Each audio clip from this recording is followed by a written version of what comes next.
Hello so everyone दोस्तों, कैसे हो आप सभी को। आज का पजल है दोस्तों। 8% ABCDEFGH are sitting in the square table facing the centre, 4% are sitting in the middle of the table and 4% are sitting in the corner of the table. तो पहले इस पजल को दोस्तों हम जो है वो थ्रेड मेथड के जो थ्रेड मेथड है ना उसके आधार पर जो है सॉल्व करेंगे। ठीक है, तो पहले जो है 8% बना लेते हैं।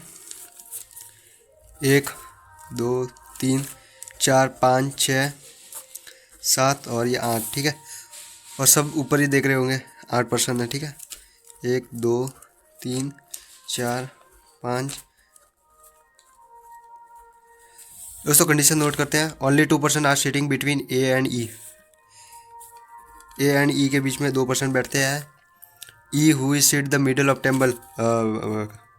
द टेबल्स, ये मिडल है। ठीक है, ई जो है मिडल मिडल देख रहा है।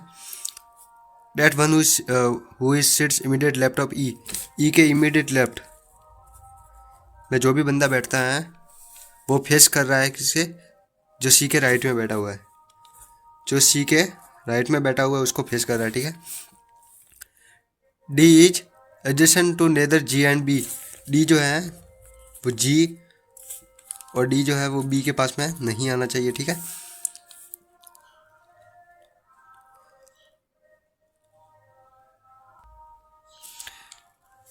D is adjacent to neither G, D sits इधर इमीडिएट राइट और immediate left of A. D जो है वो ए के राइट में बैठता है या फिर ए के लेफ्ट में। ठीक है, हमें नहीं पता। Has it opposite to the one who sits third to left of C. जो सी के थर्ड टू लेफ्ट में जो बंदा है उसे जो है वो फेस कर रहा है हैज। ठीक है, only 1% seat between G and B. G and B के बीच में एक ही पर्सन बैठता है। F is adjacent to neither G और सी, जी नॉट सी। मतलब जी के पास एफ नहीं आना चाहिए और सी के पास में भी एफ नहीं आना चाहिए। ठीक है, तो शुरू करते हैं। ई को, ठीक है, ई को इधर ले, पहले ई को इधर ले, ये कंडीशन करते हैं।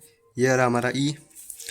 ई दोस्तों एक 8 लोगों का अरेंजमेंट है, तो एक इसकी जो एक वो ट्रिक्स होती है n-2, मतलब 8 बट्टा यानी 3 लोग आगे। ठीक है, मतलब जो विपरीत बैठे हैं वो, मतलब ऑपोजिट जो बैठे हुए हैं 3% बैठे।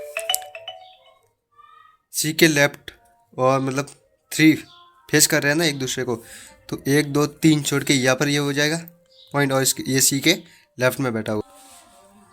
सॉरी सॉरी सॉरी, गलत हो गया। ई के बगल में इससे 1 2 3 छोड़ के यहाँ पर एक पर्सन आएगा, उसके बगल में सी बैठा हुआ है। ठीक है, ये कंडीशन हमारी हो गई। अब ई को दो छोड़ के ए लेना है। ई को 2 छोड़ के ए यहाँ पर आ सकता है, ई को 2 छोड़ के ए यहाँ पर आ सकता है। ठीक है, ये कंडीशन भी हमारी हो गई। अगर ये मिडिल पे बैठता है तो ये कॉर्नर हो जाएगा, ये कॉर्नर हो जाएगा, ये कॉर्नर हो जाएगा और ये कॉर्नर हो जाएगा। ठीक है, फिर ये रहा दोस्तों। सी सी को 3 छोड़ के, मतलब उसके बगल में जो है एच ऑपोजिट कर रहा है। सी से वापस सी के लेफ्ट में, मतलब इधर से 1 2 3, मतलब यहाँ पर जो बंदा है उसे फेस कर रहा है एच, तो 1 2 3 छोड़ के मतलब एच इधर आ जाएगा। अगर एच इधर आ जाएगा तो ए यहाँ पर आ जाएगा। ठीक है, ये भी कंडीशन हो गई हमारी। अब देखते हैं दोस्तों जी और बी। तो जी और बी यहाँ पर तो नहीं आ सकते क्योंकि ए के पास में डी आना चाहिए, मतलब जी और बी यहाँ पर आ सकते हैं। ठीक है, बी और जी पहले ऐसे ही लिख, कॉमा देकर लिख रहा हूँ।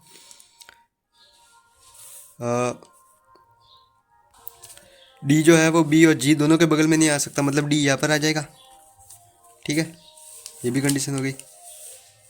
अब कौन सा बचा है, अब एक ऐप ही बचा। ऐप के पास में जी नहीं आना चाहिए, ऐप के पास में जी नहीं आना चाहिए। मतलब अगर यहाँ पर ऐप है, ऐप के पास में जी नहीं आना चाहिए, मतलब यहाँ पर बी हो जाएगा और यहाँ पर जी आ जाएगा। ठीक है, तो दोस्तों पजल सॉल्व हो गया ये, और हमारा पजल का क्वेश्चन सॉल्व हो गया है।